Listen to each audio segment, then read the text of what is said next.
नमस्कार। प्रसंगस में आप सभी का स्वागत है। प्रसंगस में आज बात करेंगे जो कहा वो कर दिखाया। बात करेंगे मंत्री मदन दिलावर की, और एक बार बात करेंगे माता वैष्णो देवी के भक्तों में श्रद्धा, शक्ति और भक्ति की। शुरुआत करते हैं मदन दिलावर से।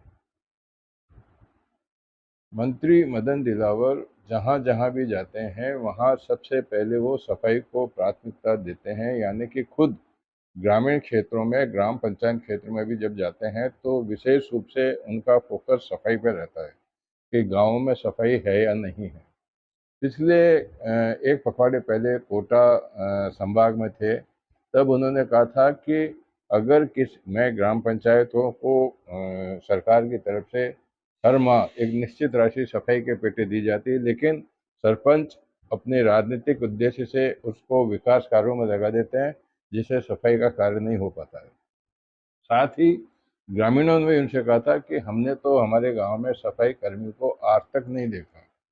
तब उन्होंने चेतावनी दी थी कि अगर किसी गांव के अंदर सफाई नहीं मिली तो उस गांव के सरपंच और ग्राम विकास अधिकारी की खैर नहीं। और वो जो बात कही थी उन्होंने, वो चित्तौड़ में आकर के चरितार्थ कर दी। दरअसल वो चित्तौड़ जिले के दौरे पर थे, तो वहाँ गंगरार और सोनियाना ग्राम पंचायत में जब वो गए तो वहाँ उनको सफाई अनुकूल नहीं मिली, जिसको लेकर के काफ़ी नाराज़ हुए। उन्होंने अधिकारियों को भी काफ़ी कुछ कहा, और इसके बाद में उन्होंने 6 अधिकारियों को, जिसमें 2 सरपंच, 2 ग्राम विकास अधिकारी, 1-2 प्रभारी हैं, उनको निलंबित कर दिया। इतना ही नहीं, जिस फर्म को सफाई का ठेका दिया हुआ था, यानी कि सफाई कर्मचारी रखने का या जिस प्रकार के भी सफाई के जो यंत्रों को वहाँ काम में लेने का, तो उनको भी उन्होंने ब्लैक लिस्टेड कर दिया। कुल मिलाकर के जब तक ऐसा नहीं होगा तब तक इन लोगों की नींद नहीं खुलेगी। कागजी कार्रवाई में कोई विश्वास नहीं करता प्रैक्टिकली। हालांकि निलंबन की कार्रवाई को बहुत बड़ी बात नहीं होती है, बड़ी सजा नहीं होती है। निलंबन के बाद में उनको चार्जशीट दी जाती है। चार्जशीट देने के बाद में जो जवाब आता है, जवाब में जो कारण बताए जाते हैं उससे संतुष्ट होकर उनको वापस बहाल भी कर दिया जाता है। लेकिन एक भय का माहौल तो बनता है ना कि दूसरी ग्राम पंचायत में इस तरह की कोई बात नहीं होगी। तो निश्चित रूप से अब देखिए, गर्मी का मौसम है, एक तरफ पानी की त्राही त्राही मची हुई है, एक तरफ बिजली की त्राही त्राही मची हुई है, और दूसरी तरफ जब सफाई का भी यह हाल होगा तो बीमारियां बढ़ेगी नहीं क्या? बीमारियां बढ़ेगी तो अस्पताल में मरीजों का पहुंचना बहुत ज़्यादा संख्या में हो जाएगा। ऐसे में मदन दिलावर की जो ये एक चल रही है, जो मदन दिलावर की जो सोच है, जो उनकी एक धारणा है, उस धारणा को वो मूल रूप भी दे रहे हैं, जिसकी निश्चित रूप से प्रशंसा की जानी चाहिए। बात करते हैं वैष्णो देवी माता की। आप भले ही जहाँ भी रह रहे हैं अभी, वहाँ गर्मी के माहौल में रह रहे हैं, लेकिन छुट्टियों का सीजन है, और अक्सर गर्मियों के मौसम में धार्मिक क्षेत्रों में लोग छुट्टियां मनाने के लिए पहुंचते हैं।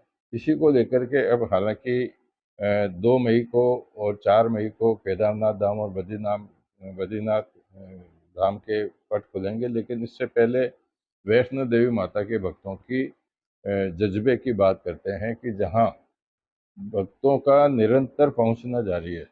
विपरीत परिस्थिति से कहेंगे कि 2 दिनों से वहाँ हल्की बारिश हो रही है, बादलों में गड़गड़ाहट हो रही है, हेलीकॉप्टर बंद हो रहे हैं, दूसरे साधनों की भी कमी है, लेकिन भक्तों में जोश की कोई कमी नहीं है। भक्त नियमित रूप से काफ़ी संख्या में वहाँ पहुँच रहे हैं। तो निश्चित रूप से ये कहा जा सकता है कि अगर आप में श्रद्धा है, भक्ति है, तो उसके सामने कोई भी संकट कोई मायना नहीं रखता है। और इशू को लेकर के वैष्णो देवी के भक्त वहाँ नियमित रूप से वहाँ पहुँच रहे हैं। काफ़ी तांता लगा हुआ है, और वो दर्शन करने में भी सफल हो रहे हैं, आसानी से उनको दर्शन भी हो रहे हैं। तो कुल मिला करके आज के प्रसंगवश में यही प्रसंग लेकर के अपनी बात को मैं पूरी करूँगा। कल फिर किसी नए प्रसंग के साथ मैं आपके सामने उपस्थित होऊंगा, लेकिन आपको बता देना चाहता हूँ कि सूत्रों से खबर मिली है कि चार धाम यात्रा की बात करो या धार्मिक यात्रा की बात करो, इसको लेकर के जो ऑनलाइन बुकिंग की बातें आ रही है, उसमें भी सुनने में आया कि कुछ ठग लोग उसके माध्यम से भी लोगों को ठगने में पीछे नहीं हैं। आप भी अगर कोई ऑनलाइन बुकिंग करा रहे हैं तो इसमें पूर्ण रूप से अपने आप को दृढ़ समझ लीजिए कि आप ऑनलाइन की जो प्रक्रिया कर रहे हैं निश्चित रूप से वो सच में है, किसी तरह का फ्रॉड नहीं है, तभी उस कदम को आगे बढ़ाएँ। इसी को लेकर के प्रसंगवश को विराम देते हैं। कल फिर नए प्रसंगवश के साथ मैं आपके सामने उपस्थित होऊँगा। तब तक के लिए नमस्कार।